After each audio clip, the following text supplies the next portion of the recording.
great. So Desiree, thank you so much for joining us today. I'm excited to learn more about your business and more about photography in general. So tell us more, just an overview of your business, and then I'll Well, start to ask you a few questions. Thank you. sure. Well, thank you for having me, Elizabeth. Hello, everyone. So I'm Desiree Neville, portrait photographer. I'm based in Scarborough, Ontario, and my studio name is Your Eye on Photo, and this is where you can find me everywhere online. So what I do is I don't do events anymore. I'm a longtime photographer. I used to do those things. So I'm strictly doing portraits now, and I'm strictly working out of the studio. I specialize in photographing women. And why that is because I, as a woman, after overcoming some trauma and booked a photo shoot for myself and finding the empowerment that it gave me, I wanted to bring this to every woman. So my goal is always to find the woman inside and to find a way to bring her out and photograph her so she can have those pictures forever. Oh, And I wow. approach any type of photography in the same way. Yes, yes, I hear you loud and clear. Every time I've had a photo shoot, it's been amazing, how empowered I feel after it. So, yeah, can you talk to us a little bit about how important it is to prepare for a photo shoot? Well, for me in general, preparation is always important. If you have a plan, you know where you're going. But to make this optimum, to get the most out of it, we prepare ahead of time with a pre-photo shoot consultation. I do that online now. We used to do that in person, but I do it online, so it saves a lot of time. But I get to prepare the person and their wardrobe because there's styling involved. So we talk about styling. We talk about what they can do to prepare themselves for the photo shoot.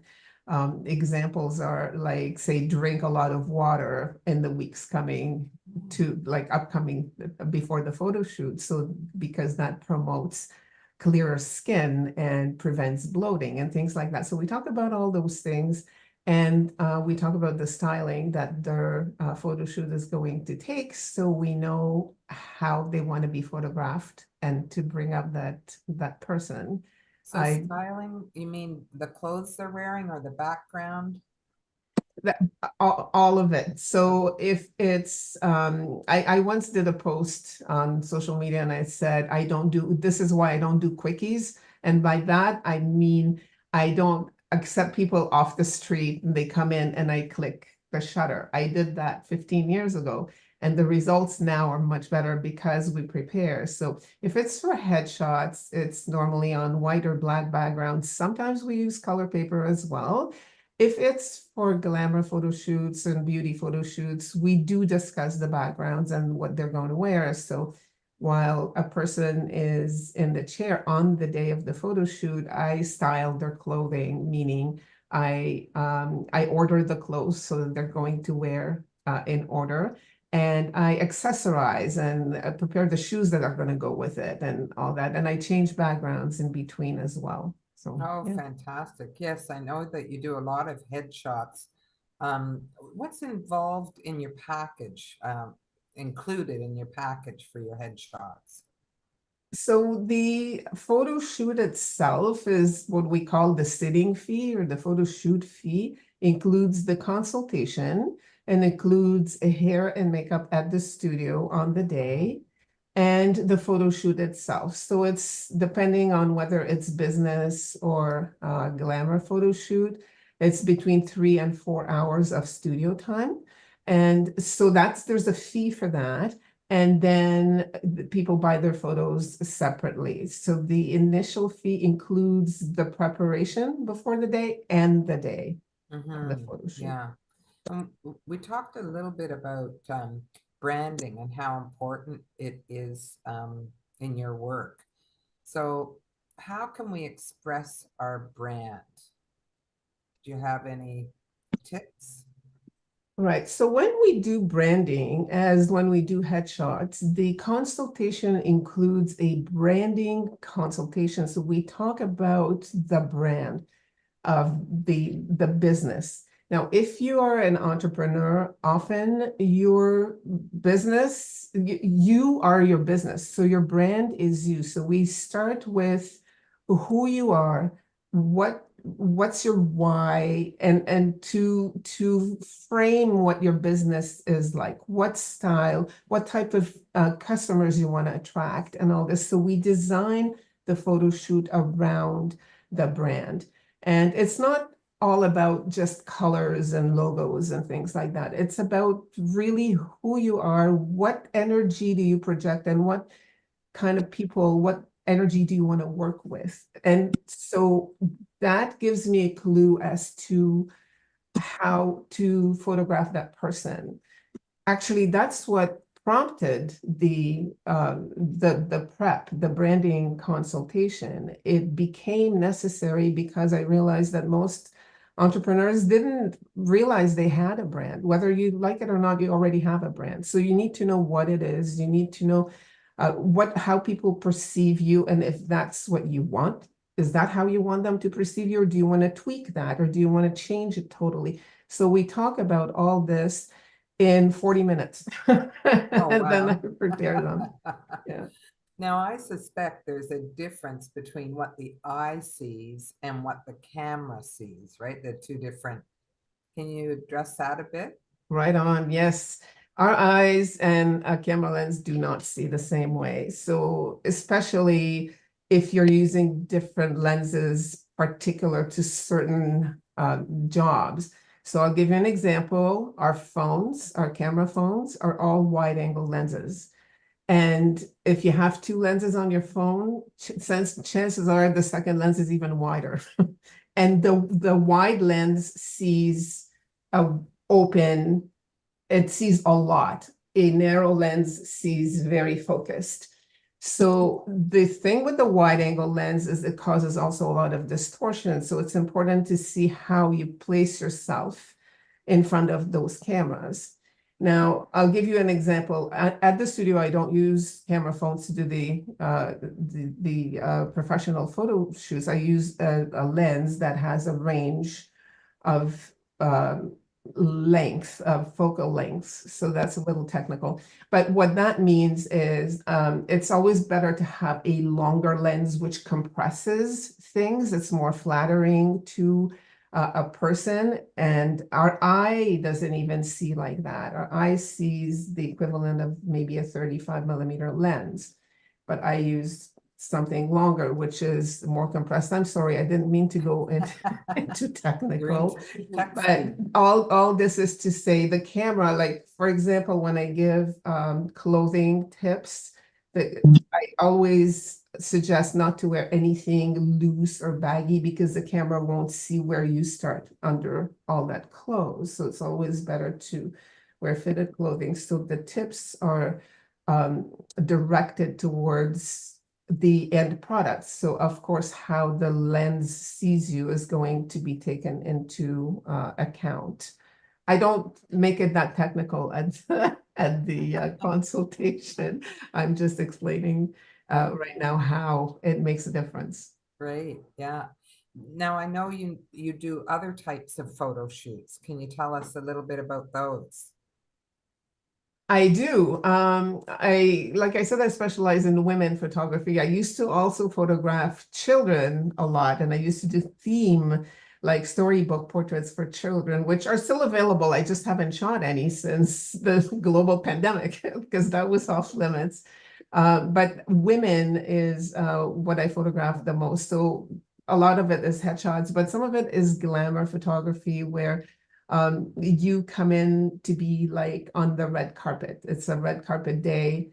And so we do the prep before you come in, we do the hair and makeup, you get some refreshments. If you happen to be in business and want headshots as well, we start with that.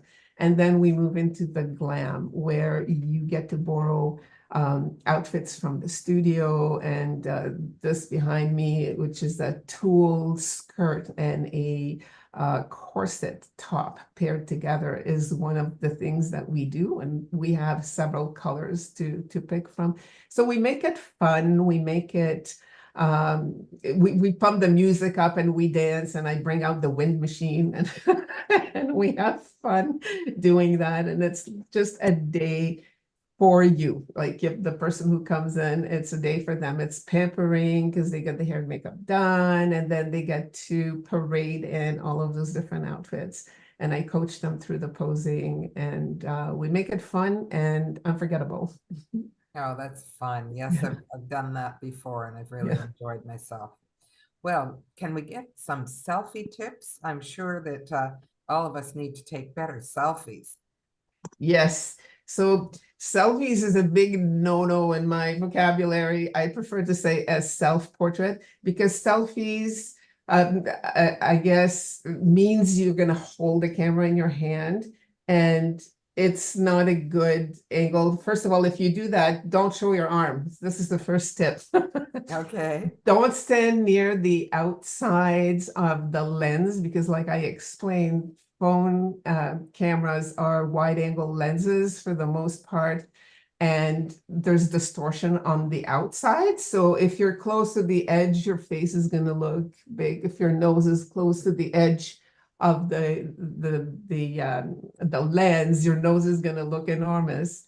As a rule of thumb, any lens will show anything that's closest to it bigger, and anything that's further away smaller. So as a rule, you want your face to be closer and the rest of your body to be away from the lens. So that's Oh, another tip when you're doing selfies.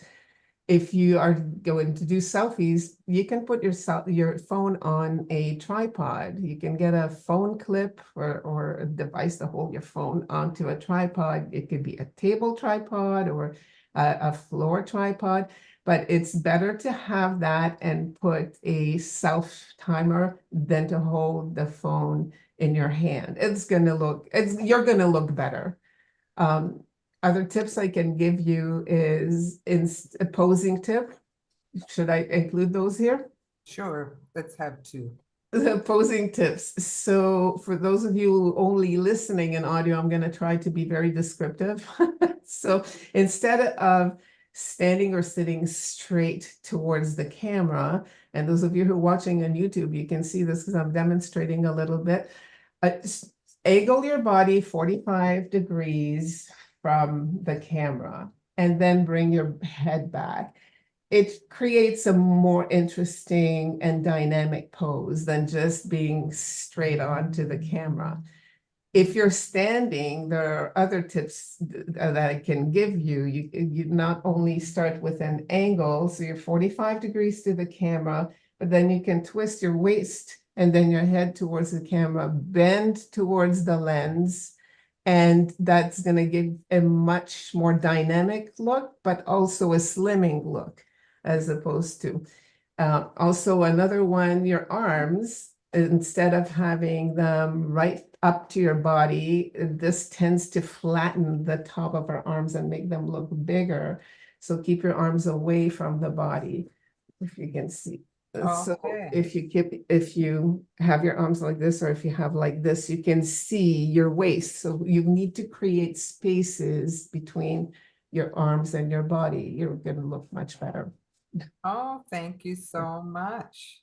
Wow, so much to take into consideration. Yeah, I really appreciate you giving us some tips and giving us some ideas deeper about what you do in your business. Now I have a couple of fun questions for you. So if I was to drop you on a desert island, or if you were abandoned in a desert island, which audio book would you take on your phone? I don't often have the chance to to read or to listen to fiction, so I would take fiction with me. And one of my favorite authors is Gregory Maguire. So he wrote Wicked, which is Wizard of Oz, I think. That's the only one I haven't read of his, and I think it's one of the first ones he wrote. He wrote Confessions of an Ugly Stepsister, which is the story of Cinderella. And he wrote Mirror, Mirror. Like, these are books that I've actually read and reread. And that's the story of Snow White, and his take on it is how this in real life would have been in set in that period of time. It's Oh my super gosh. interesting. So he takes things that we know and makes them look maybe different or a different angle, certainly a little better. And you do the same thing in photography. Perhaps maybe that's why he's one of my favorite authors. I love it. And what cocktail or mocktail would you take with you or have by your side on this deserted island? If you can have a cocktail on a deserted island, I would have. I'm not a big drinker, but our last vacation was in Cuba, and I quite enjoy those mojitos. Oh, I would yes, have that. the I would have a mojitos. picture of those. Yes. I adore the mojitos. Yeah. Well, thank you so much for playing along with me today. And I